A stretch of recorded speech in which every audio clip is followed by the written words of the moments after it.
Hello and welcome to Portman Road. This sound indicates an important announcement.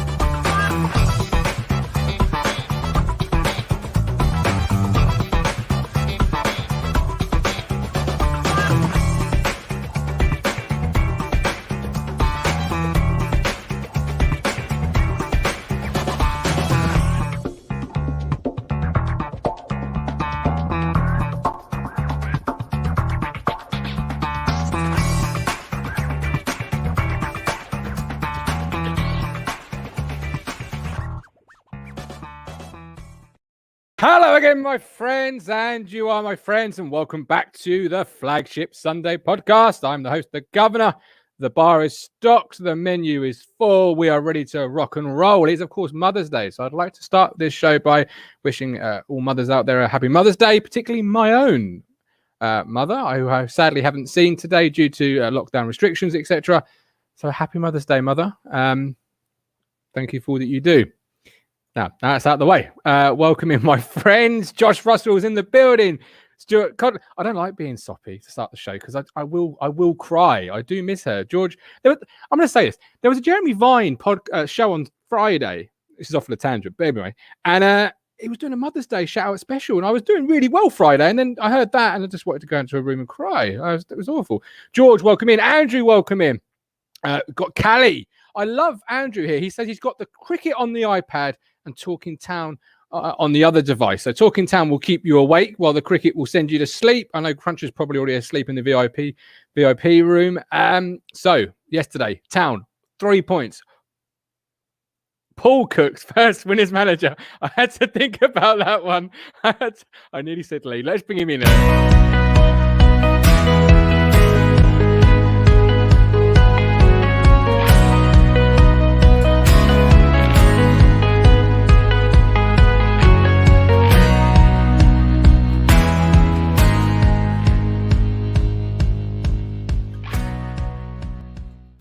Corporate Crunch. I thought that was a one-off, that music.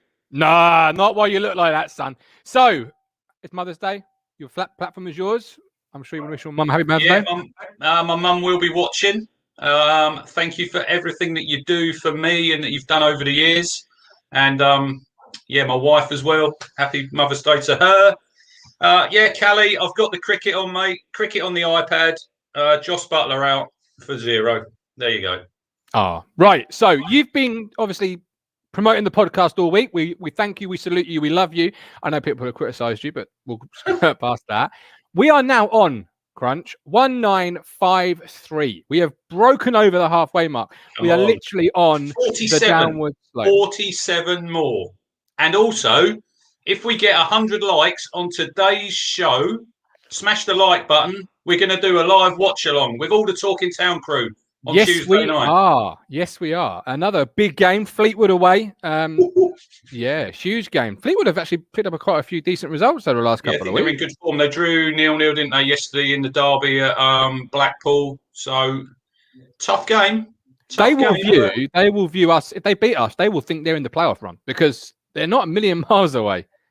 I think there's quite a lot, Martin, who probably did say if they can get a run together. It's like I'd see this morning Kenny Jackett, he's lost his job at Portsmouth, which not great news, is it? They're not doing very well. But I think that was sort of inevitable. They lost yesterday, didn't they? The Papa John's final from last year to Salford. So it'd be interesting to see who they go for. Hello, Ben King.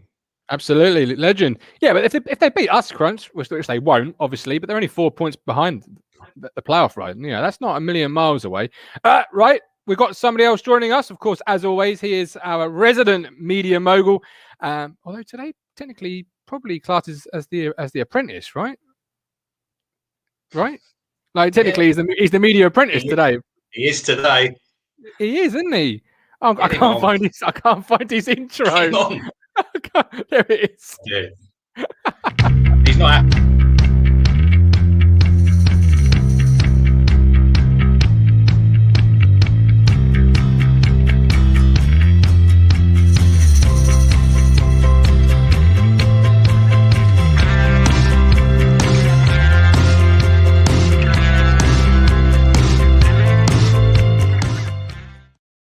Media apprentice. He's in the room. You're in.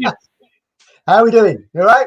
Yeah, we're good. We're good. Obviously, Paul Cook's first win yesterday. We'll get into that in a second and get your thoughts on it. But, it's Mother's Day. I'll hand it over to you, Matt.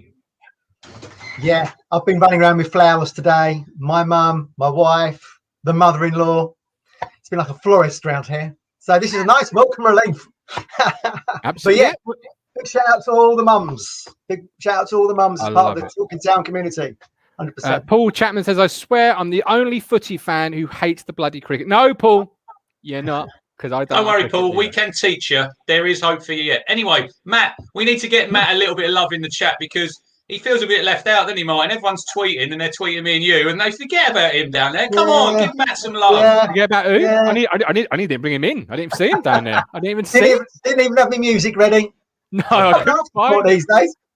I couldn't find it. I'm deeply sorry. Now, before we bring in our fourth member of today's team, we have got our Ko-Fi links, which you can support the show. We had a big run in it yesterday evening. Must be something about don't drink and tip, something like that, because it was some Saturday night. My email suddenly went bing, bing, ding, ding, ding, and people were obviously donating. So thank you ever so much. I haven't got an intro for our fourth member because this is technically her second appearance. So you need to have you got to get three to get an appearance, an intro. But without further ado, it is of course Sky Sports and CNN legend Kate Riley. Kate, hello. Hello, thank you so much. Happy Mother's Day to you three, more like your wives. Thank you. I know it's been a very challenging year, what with homeschooling and all of that. So, and happy Mother's Day to my mum and mother-in-law. I know mum will be tuning in from Ipswich and my mother-in-law will be tuning in from Philadelphia. So always support. Oh, nice. Global. Properly global, that. This is it, you see. Talking Town's going worldwide. Even the Martians are probably tuning in somewhere. So we're going intergalactic. So yesterday, Plymouth, a 1-0 victory for Paul Cook's men. Where do you want to kick off with yesterday's capture? Matt, what did you make of it? Because I know you're somebody who's not celebrated a lot of wins over the last couple of weeks. So you must have been dancing around the Phillips Towers. Yeah, I was well happy with that win. I mean, that was unbelievable how at the start, wasn't it? Which I think probably contributed to the fact that Plymouth didn't turn up, did they, for that first 15, 20 minutes. I mean, they made some unbelievable errors. It was almost like they were just gifting us the game. When they gifted us the goal, didn't they? That Adam Lewis back pass. What was he thinking? Right across he had the a box. shocker, didn't he, Matt? The first half hour, he gives the ball away more times than Chambers did. He was better than our midfield, wasn't he, Lewis, with that assist? But, it was great. It was a good win. We just held on, didn't we? The performance kind of dropped off as the performance dropped off as the game progressed, didn't it, really? I suppose we were lucky maybe not to come away with a point, but we got all three, and that's all that matters in the end, isn't it? But you still feel like, but I mean, I still feel like, we said this early at Christmas, Kate, right? I feel like Swinch Cook should have come in, was around Christmas time. He didn't come in at Christmas, so maybe he should have come in before that Blackpool game where we had a week for him to work with the team, because he alluded to himself, he hasn't had a chance really to work with the team yet, because we're doing Saturday, Tuesday constantly. So it's going to take a while for him to get his style going. It felt like a Lambert win, in all honesty. It felt like the cloud of Lambert was still hung over Portman Road. Is it still there? Wash your mouth out with soap, will you? Look at this, Kate. Look at this. Oh, no. It's still not been. This is shocking. Do you want me to do my go early? Can I do my go early, Martin? You can do your go if you like. Yeah, I've got a feeling I've got to know what it is. That man there is my goat. Not the greatest of all time. That man up there. We had a donation. We raised some money, Kate, for Suffolk Mind to get the poster burned. £200 we've burned, and he's still like a kid with them blankets you used to have when you were a child to get you to sleep, and then your mum in the end had to wean you away from it, and then you cried about it, and that's like him up the top there. Are you going to let it go after that 5-year contract expires? It's not even in good condition. I mean, look at the state of it. That's a bloody good idea, that is, though, isn't it? That's another 3 years. Look, You'd be like David Moyes. You'd be like David Moyes getting still paid for Man United when he was had that a 6-year deal. Bear. Oh, Jake, 8 years. I never had a teddy bear as a kid. All right, look, this is my comfort blanket on a match day. You know, it reminds me of good times that we had for about 6 months. But yes, no, it has got to go. Once I finally sit down with my wife and say, "Hello, who are you?" We'll talk about how we go about burning it. I did mention it yesterday, and she said, "How are you going to do that? We've got artificial grass," which is a fair point. We can't set fire to the bucket. Put it in a bucket. Yeah, I think I might. Or send it. You can send it to me, and I'll do it. Don't worry. Every time I look at it, I hear the Catherine Jenkins "Time to Say Goodbye" song in my head. You know, it's so difficult. I can't. Anyway. You're getting far too emotive about a poster. I know. It's a fellow Lambert, man. Come on. Oh, sure. Yeah. I forgot that. Yeah. For 6 months, half the Twitter believed he's my dad. Like, you know, got to keep hold of it. The goal yesterday, Kate, Troy Parrott. How many times do we see a striker just not follow that in? He's really worked hard and earned that goal. To be fair, like, you can see why he's on the books at a Premier League club. So yeah, I mean, that was really nice. I can't think who was the last one that we had on loan from Spurs? Giovanni Dos Santos. That was the last good one. Him. Yeah. We've had a few, because I think Marcus Evans knows Joe Lewis, their owner, quite well. They probably live next door to each other in the Caribbean, Kate. that's the nice life. I saw this quite disturbing fact. So or stat, should I say? Okay, so in the first 25 minutes, we had 65-70% of the possession. Then when I went on the BBC Sport website to have a look at how it ended up, over the course of 90 minutes, we ended up having less possession than Plymouth. Sorry. Yeah.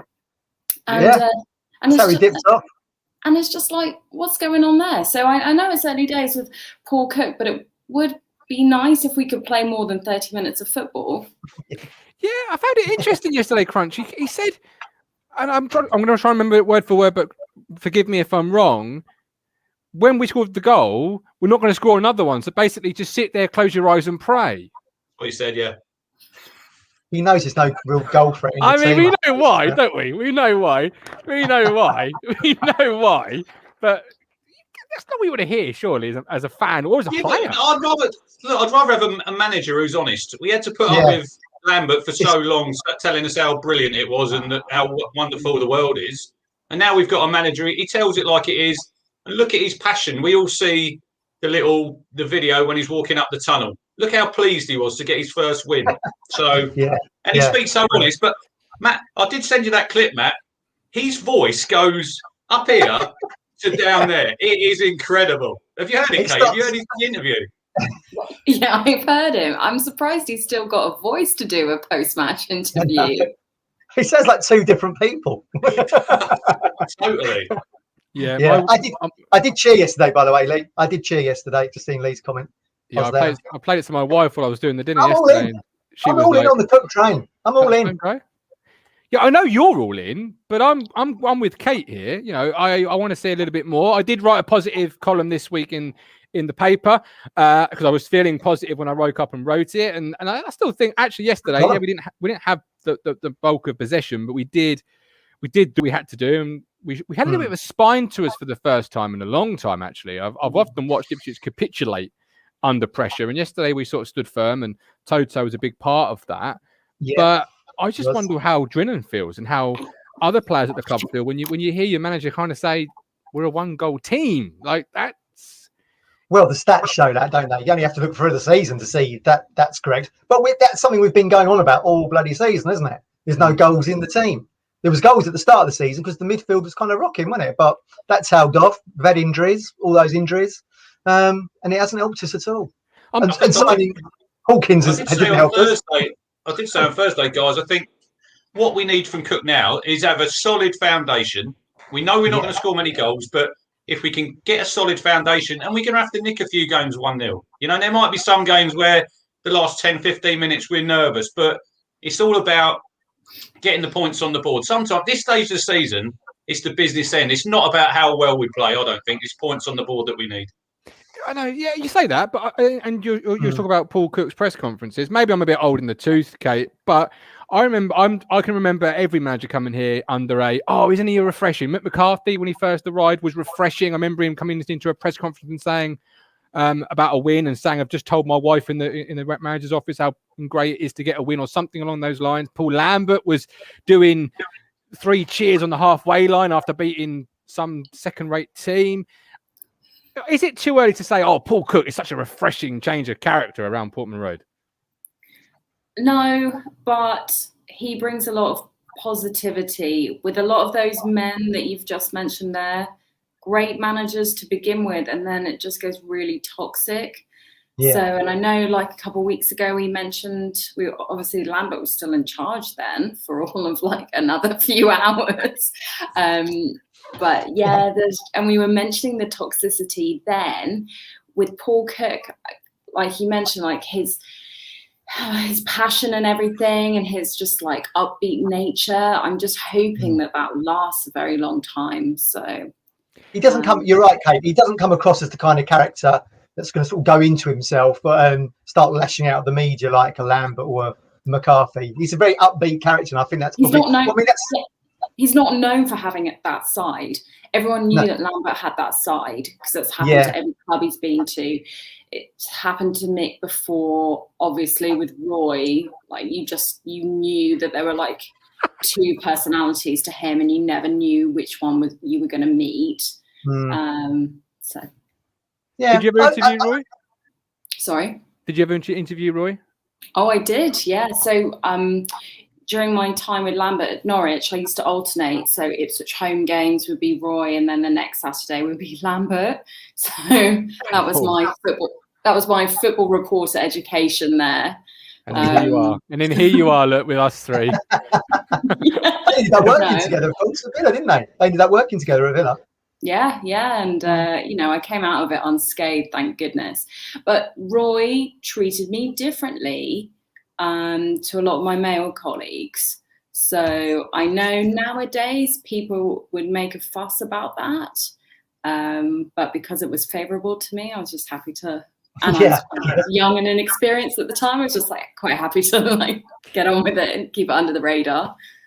Can you imagine the conversations that Lambert and Keane had as manager and assistant? I've just suddenly had this mental thought about what the room would have been like. Crazy. But 2 stubborn individuals. Renegade Statman, a big jewel out shout out to Kate. There we go. So you're already pulling the big guys into the chat because we've not had Statman in the chat for a couple of weeks. So, it's good to see you, Stat. It's good to see you. Happy Mother's Day to his family as well. Yes, I've seen him getting into a few Twitter spats over the last 48 hours. They're always interesting. But back to yesterday's game. I'm just a bit. I'm not quite in on the Paul Cook refreshing hype yet. Because as Kate says, it goes toxic. But why does it go toxic, Crunch? Because in the end, the football club's got no money. And in the summer, we're going to have 15 players. And again, no money. I had that conversation last night with someone on Twitter about it was about Norwood. I sort of tweeted out. I don't know if you see it. I think a lot of people have. I'll get rid of him in the summer. And then and then I said, look, it's going to be the same. I've said it. I think I said it Thursday. He's only working. I still don't think Cook's come in to work under Evans. He can come out in a press conference and say, I've come here to work with Marcus. He's saying, look, he's going to drop them lines out. But football managers must talk, Kate. They know what kind of owner Marcus is. This is where Paul Lambert, 2.5 years, and then he's come out and thrown the owner under the bus. Where he came in, he must have known what the model was he was working under. This is where I don't think it really adds up if Cook's come in to work under Evans. How do we know that potentially new owners haven't got on the phone to Paul Cook? That's what we're hoping. How do we know? How do we know what? We don't know what they're promising. We don't know how much money they have to invest. Yeah, I mean, look, anyone that's like out of a job to have the Ipswich job would be amazing, right? It's just an amazing club and all the heritage and everything. It would be a hard sell for me to work under Evans. You do have to wonder, like, who else is on the phone to Cook, giving him reassurances. Yeah, and Cook was the only name mentioned, Matt, in the Athletic breakthrough when Matt Slater. Yeah, Matt's been spot on so far, hasn't he, with everything he's said. I mean, Phil reported that. Well, the Guardian actually first reported it. That's why Phil eventually had it in that article that was down below. We were talking about it. You called it buried, didn't you, Martin? In one of the articles, but he just thought it was common knowledge that it's on the table at the EFL for rubber stamping. So keep our fingers crossed. It's all gone quiet, but maybe it's all the big news is yet to come. Well, maybe Kate is the lucky omen, because if she was on the show last time when Lambert went hours later, I better clear the schedule for this evening, because we're going to be have an early dinner. Have an early dinner tonight.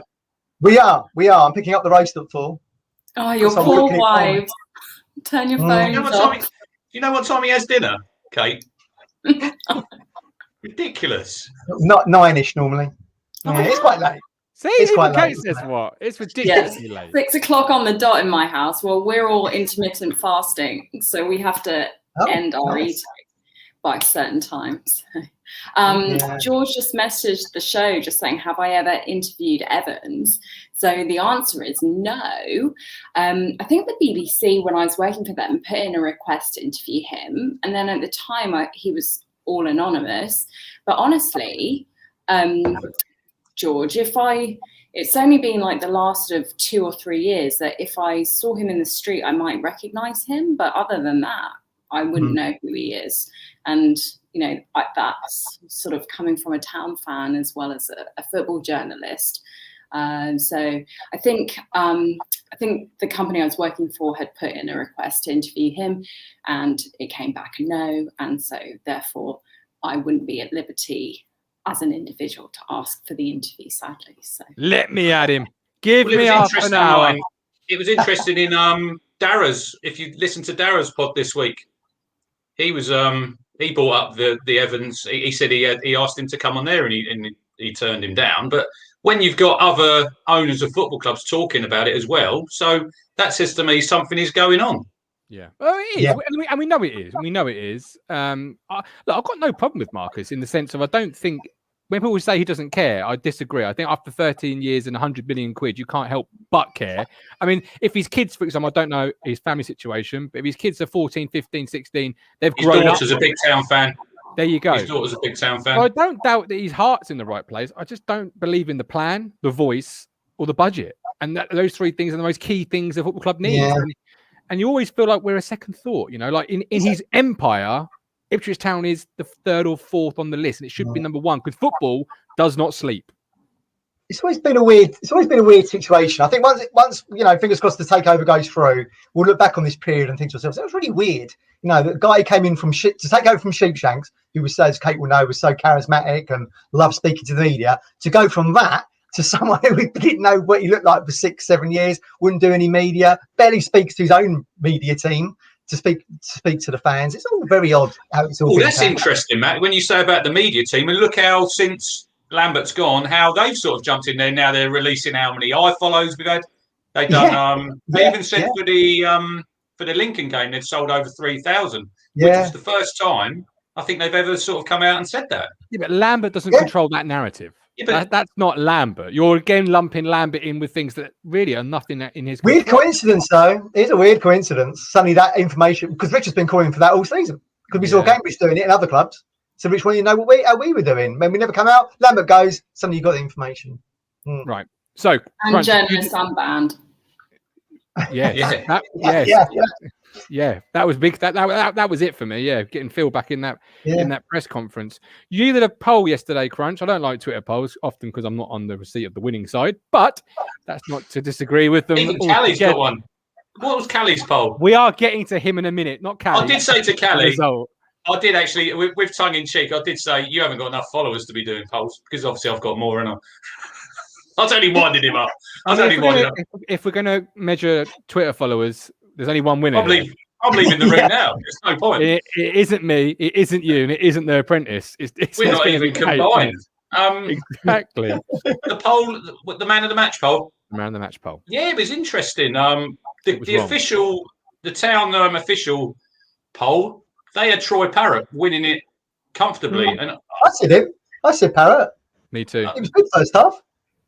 But I think, like you said, Martin, people score a goal and they give a man of the match. Which we had James Wilson won with 31%. I know Mike Brown, if you're in the chat, you probably won't agree with that, but he got 31%. Toto and Kenlock got 29% each. So woeful. Weird that because Mick Mills was blaming Wilson as that second centre half for all those crosses that were coming in. He said, "Where is he?" Because he played the first man. What about stopping the cross in the first place? Well, that's the Lord. That's Chambers, isn't it? Kate, who was your man of the match yesterday? Skuse. Just like great to see him back. What? Hang on. Whoa. I'm old school. Wait. Oh no. Cole Skuse is your man of the match. No, why? What's wrong with that? Oh dear. He's solid. Talk me through this because this is going to be an issue coming forward.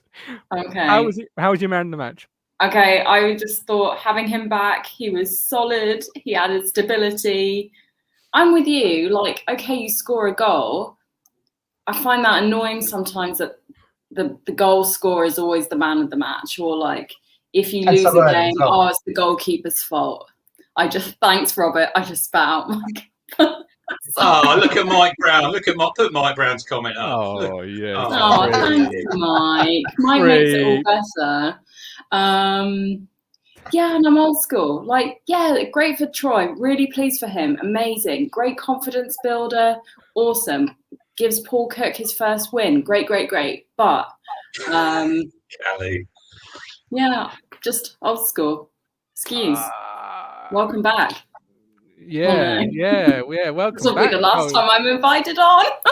Yeah, no, it will. I see something last night, Martin, that might make you laugh.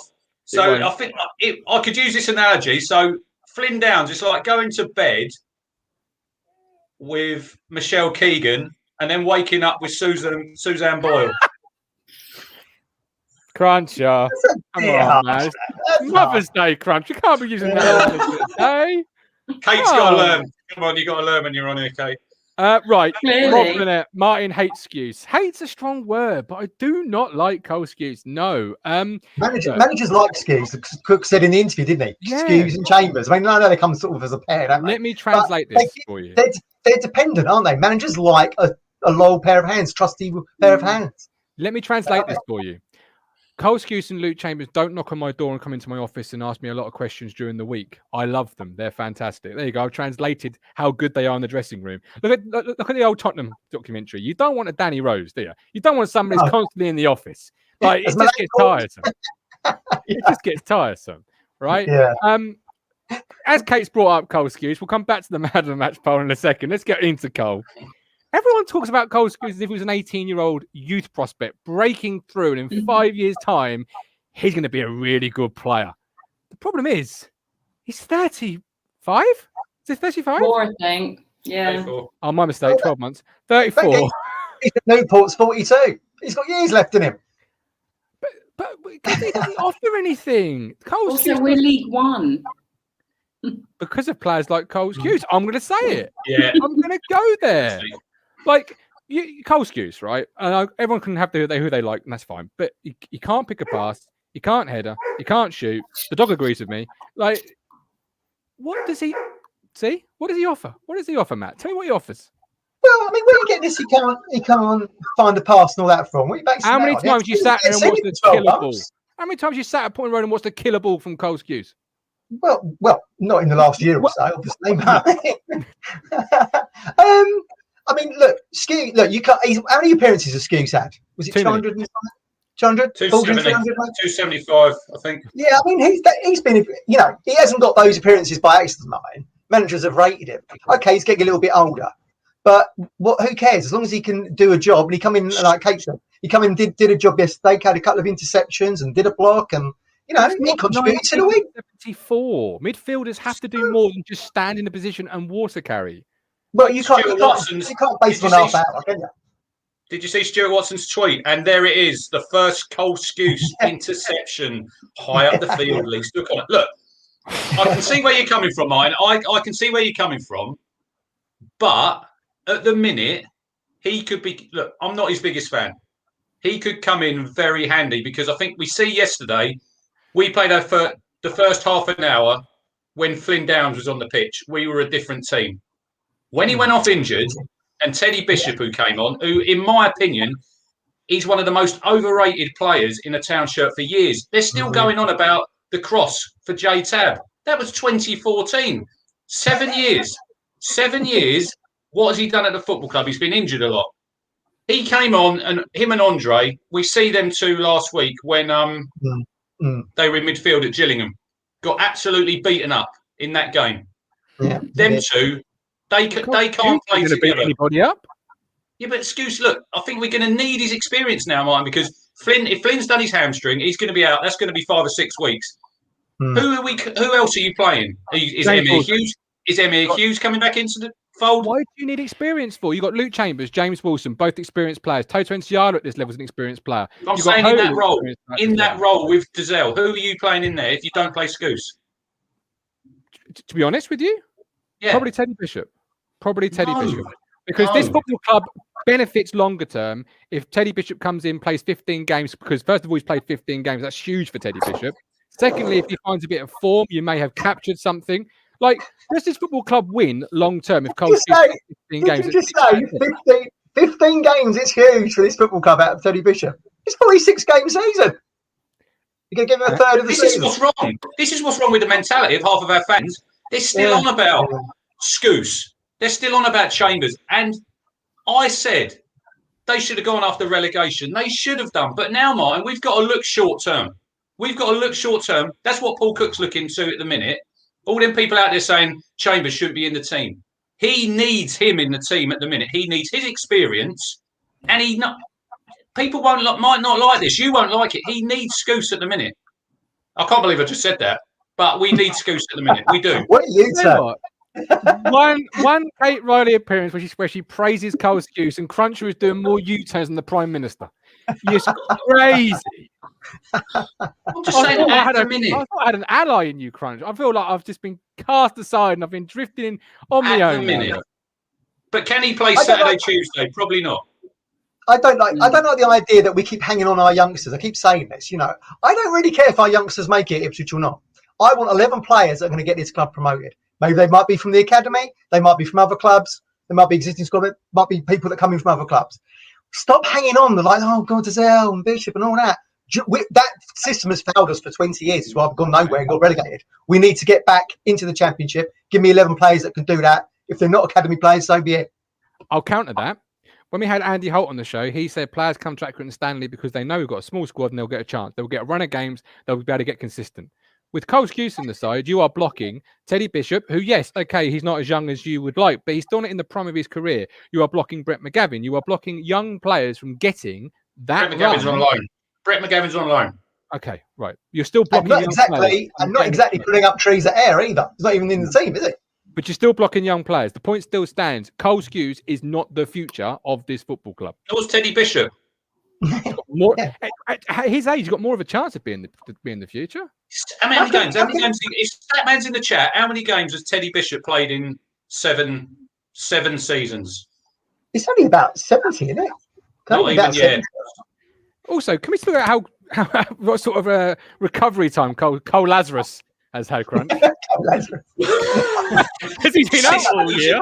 It is funny you should say that. As soon as the manager gets the bullet, I've got my boots. I'm charging around the training ground. Amazing, isn't it? What is Brett? I'm just seeing the comments there. McGavin will be in the squad next year. What has Brett McGavin done that makes everyone think he's a starter?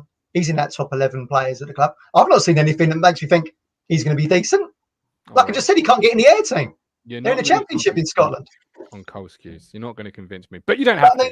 Cole Skuse isn't blocking anybody, Mike, because Bishop's been around the club for a very long time. put in the effort in training and show the manager you're going to get that shirt. He obviously ain't doing it, is he? I'd rather see Emmy Hughes than Cole Skuse. There you go. I've said it. Oh my God. No. I've Cook don't fancy Hughes. Talking of which, where's that Luke Thomas gone? Is he still at the club? What happened to that guy? I don't know. From Barnsley. James Wilson. Back to James Wilson then. So you didn't particularly rate his performance crunch. How about yourself, Matt? Did you rate James Wilson? Oh, I thought he had a decent game. Yeah, he did all right, I think. But yeah, I'm easily swayed by Mick Mills because England captain played the World Cups. If he says to you he ain't doing very well on them crosses, you kind of have to sit up and listen. So Millsy thought he was to blame for some of them crosses coming in and not being cleared. But yeah, on the surface of things, I think he did all right. Yeah. And obviously he was saved, Kate, a lot of times by Miles Kenlock. Now this football club has had a really good run of left backs over the years. Cresswell, Mings, etc. I've never seen a player such as Miles Kenlock recover in the sense of every fan almost didn't rate him, but now he's come back into the side and he's made that position his own, and he's really hit a consistent run of form. You asking me? I am. Yeah. Sorry. Sorry, I've got mum brain. Sorry, I was engrossed in the comments. I'm used to it. It's hard to follow sometimes when you look at the comments. I did really well. I did really well on my audition, and now I'm really failing at the job. Keep it here. Keep your eyes here. Maybe that's 4 appearances before Kate gets an intro. Oh God! Look, okay. Send her out on loan. Send her out on loan to Blue Monday. I'm going to get out of the comments. I love the comments. I love reading them, but I've got to focus on the day job. I'm sorry. Keep it here, Kate. Keep it here. Oh, no. Oh, Kenlock. How good has he been? Oh, no. Come on. No. Guys, you answer that and I'll circle back. I need time to compose. Let me answer that. I've been very critical of Toto and Kenlock over the last year. And I found myself thinking the other week, Toto and Kenlock are two of my favourite players right now. I never wish them ill. I never want them to have bad performances. But, I feel like they've not played very well over the last year or so. But, yeah, they've been doing really well of late. And it's great. Kenlock seems to have come back with this kind of renewed attitude. Not that maybe he had a bad attitude in the first place, but I don't know, he seems to have more drive to him. He seems a bit more confidence about himself. He gets forward. He's putting a tackle in. Maybe he's been a bit more vocal on the pitch. I don't know, but he certainly seems to be a more confident character since he's been on the sidelines. That's for certain, which is fantastic to see. I think it benefits. Cook was interesting what he said after the game. He said about partnerships and playing in partnerships. Now, people wanting, like I said on Thursday about the defence, people like get rid of Chambers. Solid base. Keep picking that same back four. That's what you need. You need to be playing consistently together. There's no good changing your right back, changing your centre back, changing your goalkeeper. We've got 14 games to go now. Listen, let's just stick with what we've got unless they suffer a real bad loss of form or they suffer an injury. We don't need to keep chopping and changing. I don't think Cook will do that. He'll find sort of what works and then he'll stick with it. Now, I said to Martin yesterday in the full-time show, he doesn't agree. Wilson and Toto, Matt and Kate, they're our best centre-back pairs we've got at the football club. I got to agree at the moment. The stats don't lie, Martin. I know you want Wolfenden in, and long-term, Luke Wolfenden will be back in the side because I think with the way that Cook wants to play out from the back, he sort of fits that mould. But at the minute, if it's not broken, just keep it as it is. Yeah, all right. Yeah, especially if we're counting down with 14 games to go. Go on. I was going to say, looking at the league table here, so we're on 33 games, 54 points. Portsmouth right behind us, so we've got them next Saturday if we can beat them. Fleetwood in the week. We've still got a shout getting into automatic, I think. Real good chance with 14 games to go. But we've got to put wins together. That's the thing. You can't be rocking up and having a Gillingham result. Yeah, you've got 4 wins out of the last 6, Matt, which is decent. Yeah, it is. It is. And Matt Gill takes some credit for that. Nowhere has it been written. Nowhere has that been written. Show me where that's been written by a credible source. I've been told by reliable sources. That's a good media response, ain't it, Kate? I've been told by reliable sources Matt Gill was managing that side in the dying Lambert's regime. Just don't mention the Norwich connection. Yeah, we'll keep that under wraps. Absolutely. No, I don't disagree that maybe Wilson and Toto formed a decent partnership. I just long term, if I had the consortium in charge and I knew we were getting billions and billions of money, I couldn't care because like, you're going to replace half the team anyway. But right now, James Wilson's not going to go for a couple of million quid and we have to reinvest that money back into the squad. Wolfenden doesn't get better, sat on the bench playing his Game Boy. Do you know? But the fact is, he was, well, yeah, you're right. But Wilson was only brought in really as a stopgap, wasn't he? When it was in Enciala got injured in Germany on that pre-season. Yeah, so he was brought in as cover, and then suddenly, you know, whatever happens in football, and now he's a mainstay character. It's the same with Drinan. You can't be blaming Drinan that he's out of his depth up top when he was just, you know, McCarthy got him in on a punt, I think, and now he's getting picked. He ain't going to say, don't pick me, is he? He's going to say, right, I'm in the game. It's not his fault he's out of his depth. We'll get to you can say, arguably, James Wilson is Paul Lambert's best signing. That's sad. It's Kane, isn't it? Kane's the best signing. Hang on, he's played 9 games. I've got some stick for saying we should stick with him. And what a 9 games they were. I'm dropping the link in the chat. We are going to have more people on the Extra Time show tomorrow night. I'll allow 3 people, the first 3 people onto the show to have their say. The remainder will be tomorrow night live at 8:30. But Kate, Matt, who have I got on? I have got Robbie D, Sid Driver, and the legend that is Mark Tuxford. We've got 18 likes. Come on. We need another 82 likes to do a live watch along on Tuesday. Okay, how is that not being liked more? That sounds amazing. Do it a minute. Me too. It's a bit late for me personally, but yeah, I'll give it a like, and then you've done 7:45 kickoff as well, isn't it? Everybody, not 7. With all your followers, Kate, I expect it to be smashed within 30 seconds. You know, just get it out there. Look, I didn't buy them. Okay, contrary to popular belief, I didn't buy them. Wow, there you go. Talk about Drinan. Yesterday, the strike force of Parrott and Jackson. How did they play for you, Kate? Because Jackson had a really gilt-edged chance that he perhaps should have scored. He's got to take chances when they come, right? Yeah, but don't you feel like that's kind of, we say that a lot about Ipswich. They just don't take their chances. I just hope Town, with the new change in manager at this time of the season, I just hope that we go on a really nice run. You know, like a lot of teams, they start off really well, and then this is when they sort of go in decline. And then those that get promoted, I feel like find their kind of peak, like they start building and find their peak. I don't know, maybe these two and Parrott now with newfound confidence go on and just build on this, and then that'll be nice. And we could. I agree. I thought it was a good. I liked it as a striking option. I was going to put a bet on for both of them to score.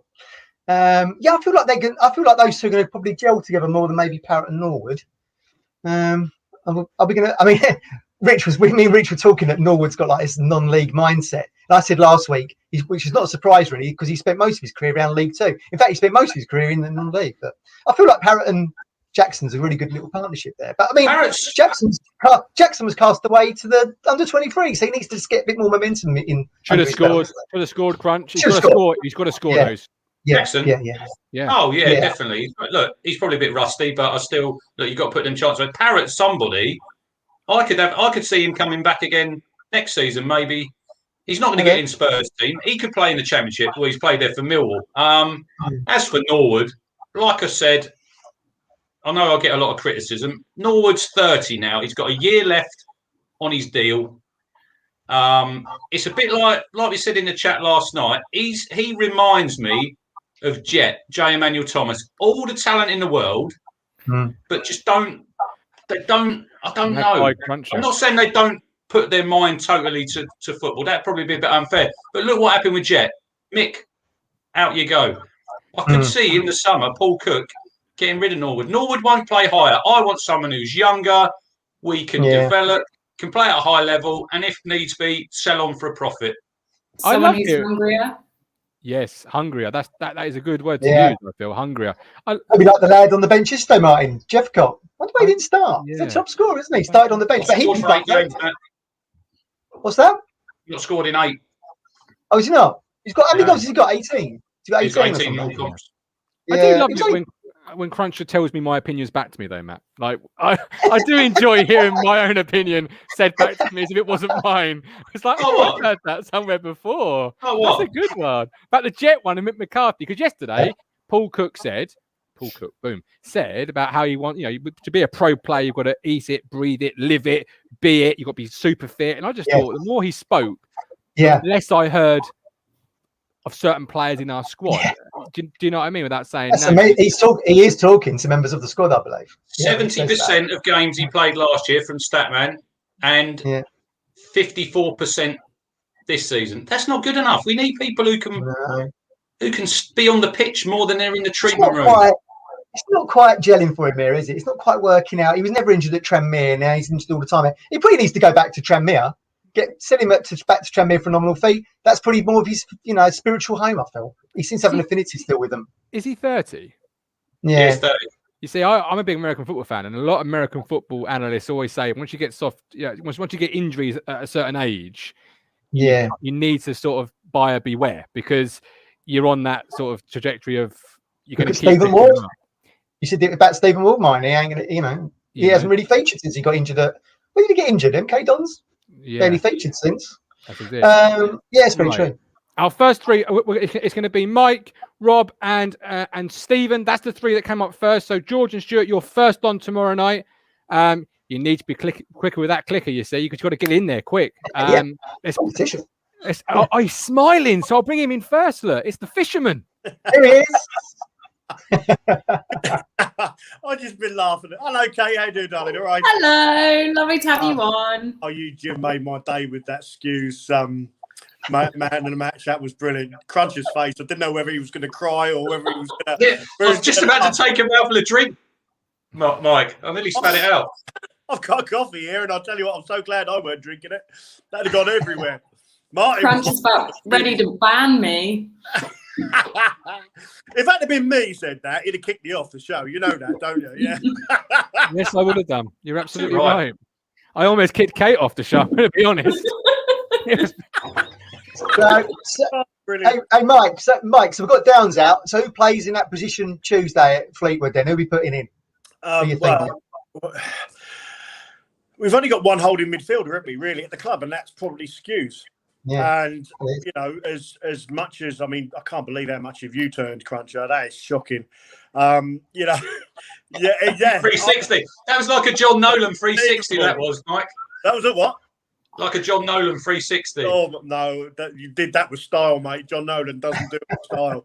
No, I think, we need a holding midfielder, and I did say that if Skuse had been fit at the start of the season, that would have been the ideal player to play in that position. He's not going to push many of the other players out. Bishop is far too much forward thinking. So is Dozzell, and defensively we haven't been brilliant all season. I'm still worried about the amount of goals we're scoring, because Parrott took his goal well yesterday. He sort of got in there, people are slated Jackson, but let's be fair, the boy's been out, in the reserves because of falling out with Lambert and stuff. But look, we got a point yesterday. We got 3 points yesterday, and we were a bit lucky in the second half. I felt they were a little bit on top of us, but we got 3 points. But we do need to put these teams away. I said to you yesterday, Cruncher, didn't we, on WhatsApp?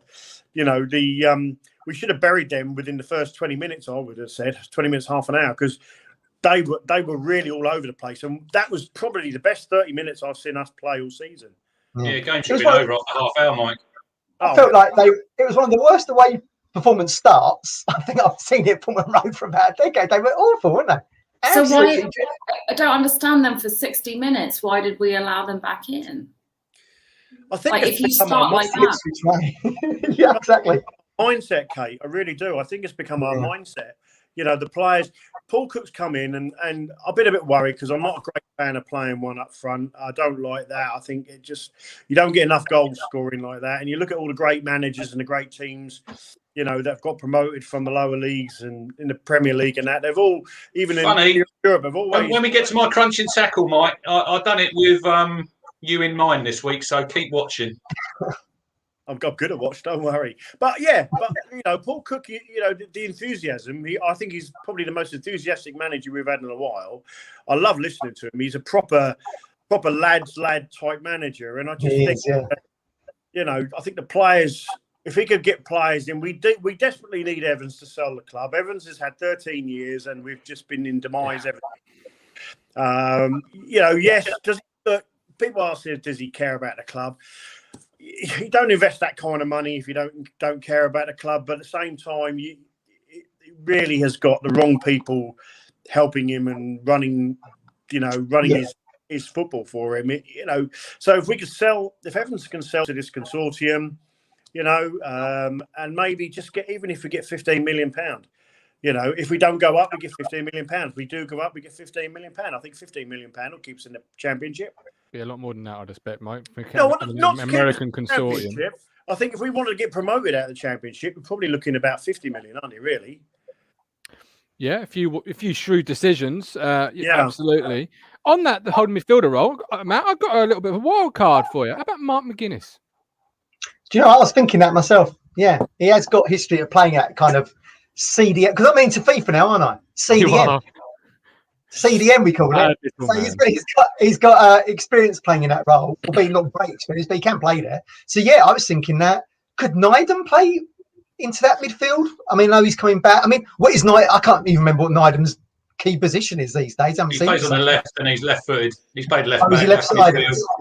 Yeah, but McGuinness could be a shout, He could be a shout. A left back, aren't they, from memory? I think every time I've seen him in a training scenario, he's always played at left back. Mike, appreciate you as always. Time's ticking on. Good to see you, Mike. Top man. Love you, man. Stephen, Aaron Drinan, criticised yesterday, mostly by me, I'll be honest. Where were you on the Drinan, Parrott, Norwood, Jackson striker debacle?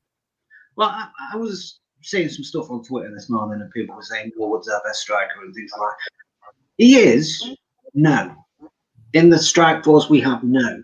And that's got to be put into context. I've been a fan since 75, and this is probably the worst strike force I've ever seen. Yeah? So if you put it in that context, Norwood is the best striker we've got now. He's really, I could probably name 100 strikers better than any of these that we've got now. Yeah? Let's put it into context where we are. These are shambolic. Yeah? Oh, you nearly swore there.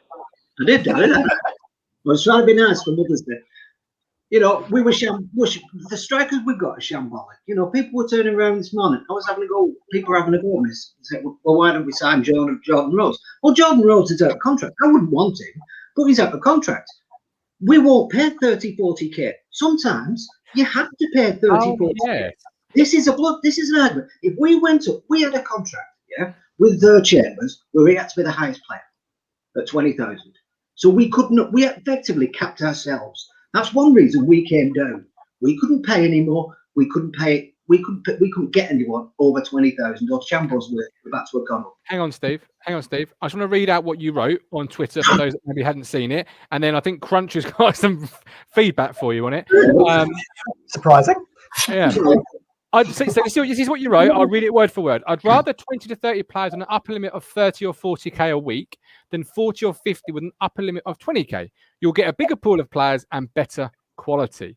Cruncher, what did you feel on when you read that? What did you gut? Who are we paying 30k a week or 20k a week, Stephen? I think people misunderstood what I said. Maybe I didn't write it very well. What about the Chambers? I didn't agree with the Chambers comment. Where have you got that Chambers has got a clause in his contract to be the highest paid player? Because I've not seen that anywhere. When he got his 20k a week, it was reported on TWTD that he had the highest paid. Chambers has never been on 20 grand a week. What world are you living in? He ain't been on 20 grand a week. No way. Of course he has. Look back at his contract. He hasn't. He signed that long-term contract in the Championship. He was on 20k, and he had. I've never seen it. Send me. When you get off here, send me that story because I've never seen it. All right. Time out. I will use my host authoritative button here, Stephen. Just calm. Let's go again, gentlemen. Well, I think that's the point. People are trying to misunderstand. Either read something into what I didn't say. That's why I don't really like Twitter. It gets me wick. Yeah, my thoughts don't necessarily get through to what other people think, or they read something else into it. Yeah, all I was trying to say was, instead of having a huge squad on 10, 15,000 a week, Chop it right down to 25, 30 players who all can't play every week anyway, yeah, and have a bigger wage budget, which we just don't do. We lost the likes of Waggy because we couldn't afford to pay him what he wanted. Correct. You look at the Championship. If you look at the bottom teams, most of them will be on the ones who don't pay much. You know, Derby, they spent a lot of money on wages. Yeah, they do well. Too much for their owner, obviously. But the point is, you're not going to get the better players in the Championship for 20 grand. It just is not going to happen. So I don't want to do that way. I'd rather go for the likes of Ben House from Eastleigh, who's 21, and you could probably get him for 2 or 3 grand. I'd rather go that way. But people misread what I meant. Okay, so Kate, what Stephen's saying basically is he'd rather have a couple of players on big money and you fill the rest of the squad out with what you've got than he would, say, a competitive wage right across 1 to 11. Yeah. As a fan, do you agree with Stephen, Kate, or would you rather actually, we keep a wage budget the same and we work to that? I think we keep the wage budget the same. I'm sorry, mate. And then we work with that. I don't know. It's just like, I guess from my point of view, I sort of see it as like we need some experienced players. So I don't mind those players being more expensive. And then we try and get bargains where we can. I know that's like a bit of a gamble. You might sort of look at Ipswich's past record and think, oh, that gamble's gone like really bad. And that's probably why we're in League One.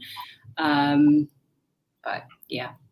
Absolutely. We do overspend. Evans does overspend on wages because that Price of Football on Twitter said for every £100 of revenue, we spend 106 on wages. So our wage bill is over the top. Yeah, but then again, you could say this football club's not good at maximising commercial income anyway. So what really, that's not a great comparison. It was interesting, Martin. Did you watch the Matt Holland preview yesterday that they done on the?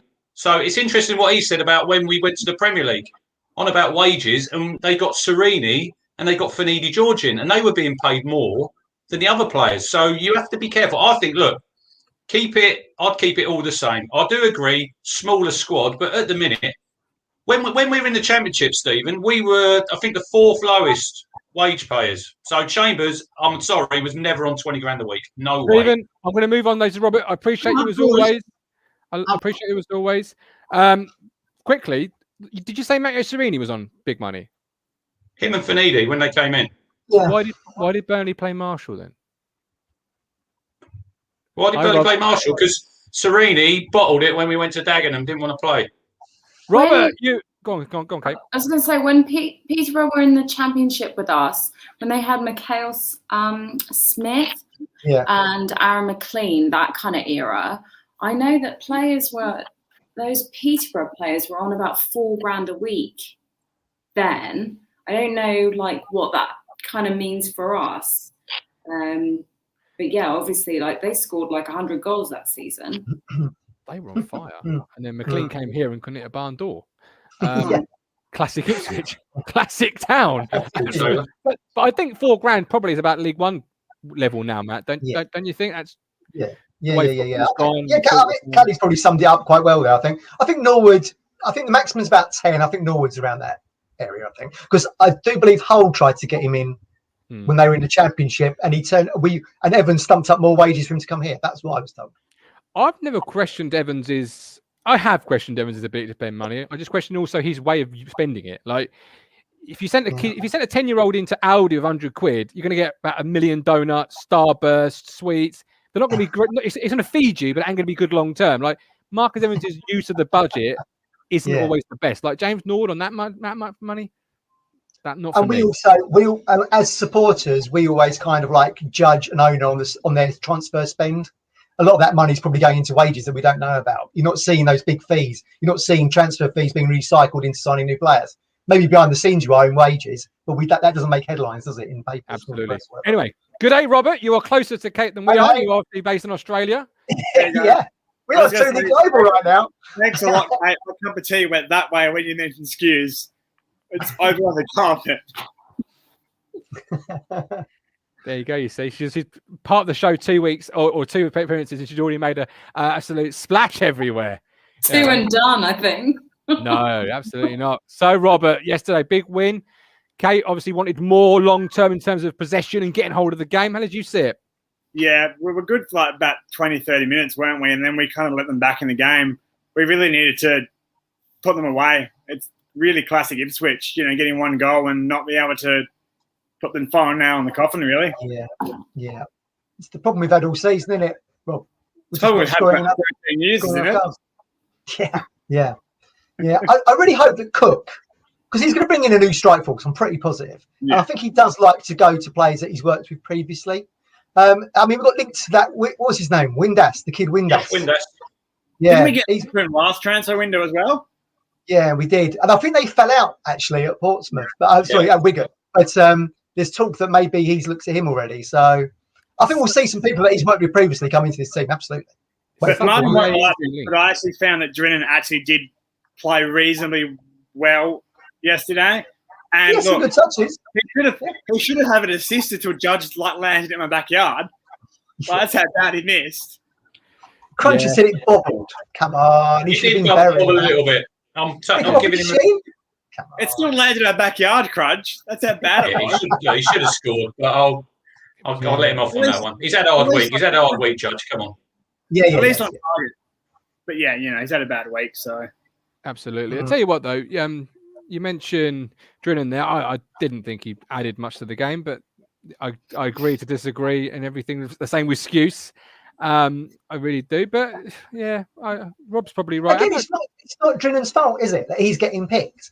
Mick McCarthy got him in on a punt from Scotland Ireland, and now they're playing him. You ain't gonna say no, are you? No. You just have to be steps, unfortunately. But back to that Windass link. That seems such a lazy link to me. It's almost a clickbaity link. Like player A played with manager A. He's just gone there. Could have a bit of money in the summer. There we go. We'll link them together. Well, ignore the fact they probably fell out and maybe still don't like each other. We don't know that for sure. But it seems like a lazy sort of. Maybe it could be. Give me a lot of hearsay, aren't you? Well, it's the same as the leagues over here. Because obviously the A-League, they have the same managers all the time, pretty much. A certain manager will go to a club, and that manager always, normally a striker or a defender will always follow that manager. Yeah. And then same thing. He's going there, and then a few months later, he's there. He'll take a look at our squad and think, what's it missing? What kind of players have I had previously, and maybe see if they're available. I'm sure that will happen. He had Reece James, Matt, at Wigan and alone. And Kiefer Moore. And Ivan Toney. Get them in. You didn't mention that before, Matt.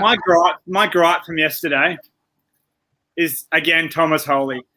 The balls just believe it or not, the balls that Plymouth are putting in late in the second half between the penalty spot and the goalkeeper, you've got to be coming. Look at that comment. That's just ridiculous.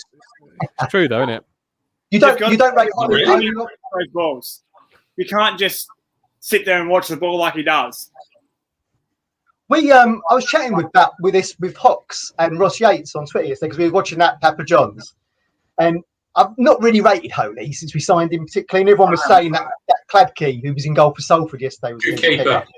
Yeah, but I did a little bit of research here, right? I went on SofaScore to see how Holy is stacking up with the clubs around us. So Holy is averaging about 6.98 on his performances, okay? Ingram at Hull, 6.96. Pim at Peterborough, 6.85. Palmer at Lincoln, 6.95. And Burge at Sunderland, 6.98. So are we actually being a little bit too overly critical of Holy? Because he's on par with all those keepers with clubs that are around us. Who's rating those goalkeepers? Like, who's deciding it's a 6.9? How are you getting to that criteria? Because it's SofaScore is a big stats site, isn't it? So I can only go on what how they're marking all the teams. But I don't know. Is it because we've got little gripes about he don't come for crosses, he didn't move for that Gillingham goal, the opener? Is it just those little things that people are just? It's the same thing every week. As a goalkeeper, you should be working on the things that you're weak as, for example. And his weakness is not moving and not coming to the ball. It's not changing. It's not even attempting to. He's indecisive for me. Yeah, that's the word. And you often watch him, and he's often either backpedaling quickly because he's decided he's not going to come for the cross, or he comes a fraction too late because he's decided last minute he's going to come, and it's just too indecisive for me. Yeah, but is Dykel now any better? we don't know. He's never really given a chance. But okay, let's round it up. Fleetwood on Tuesday. Mother's Day. We all got mothers we want to go and speak to, I'm sure, or in Kate's case, probably go to sleep. It's probably quite late where she is. She's had her Mother's Day. So Fleetwood, Tuesday night. Are we expecting a win? Robert, kick us off. Yeah, I reckon we'll win. 2-1. Yeah, 2-1. Okay. Kate, how about yourself? 2-0 we'll win. Yeah, you've unchanged 11 for you, or would you make a few changes? Obviously, Norwood can't be a part of the 18 because he's in Crown Court. Let's keep the same team, and just encourage them to gel the next couple of games. Yeah, it's about getting that rhythm you were talking about, and getting that momentum, and being the team that's coming into the back end of the season on the up, isn't it? Yeah. Matt? Just looking at the score yesterday, so they drew 0-0 with Blackpool. I feel like it could be very similar to that Accrington game. We might just sneak it 2-1. It could be 1-1. I think when we were going through our matches the other week, I said I thought we'd probably get a win there. But yeah, if it's Jackson and Parrott again, I feel like we could do something. But the fact they got a 0-0 at Blackpool suggests that they've, got a fairly good defence there. So we'll see. Hopefully we can sneak it. Crunch? Yeah, I don't think it's going to be a great game. If we're thinking it's going to be flowing football, I've seen their pitch, not great. Look, I'll settle for another 1-0 win. I think we know what it's like in this league. There's not a lot to choose between a lot of teams. If you're off your game, look at Gillingham. We got smashed. So I'll go for another 1-0 win. Skuse in for Downs. Would it be Skuse for you? Player? Would it be Skuse for you, Kate? Yes. Matt, Skuse for you? But if he's got it in his legs, because I wouldn't rely on Hughes, and I don't know like Cook rates him either because he hasn't featured in the squads yet. I don't think so. Yeah, I'd probably go with Skuse. Yeah, I would. Rob, redeem the show. Would you go with Skuse? Well, sorry, Gov, but who played better, Bishop or Skuse? Bishop went missing. Yeah, he did. Yeah. So I'm not the biggest fan either, but I'm sorry, mate. It's got to be Skuse. Bishop went missing. Four people have said Skuse. I can't argue with that number. That's a fair play. We've got, so just to round up the show, we've got 37 likes. We're nearly halfway there for the watch along. Although judging by Crunch's comments there about how it won't be a great game, I'm not sure I want to. Yeah, but it's worth coming just to see us, lot, isn't it? Come on. Don't hit the like button. I think it'd be too early for me. It'd be like 4 a.m. or 3 a.m. for me. Yeah, I'm not Set your alarm. If you've got commitment, man. That's when Rich gets up normally. That's when Rich gets up. Yeah, every morning. I'm work at 6, so I might stay up. Get up early. We're 4 away from 1960. We're nearly, we're closing in. We're halfway towards our 2,000 target. Let's keep smashing the life out of that. You can support us on Ko-Fi.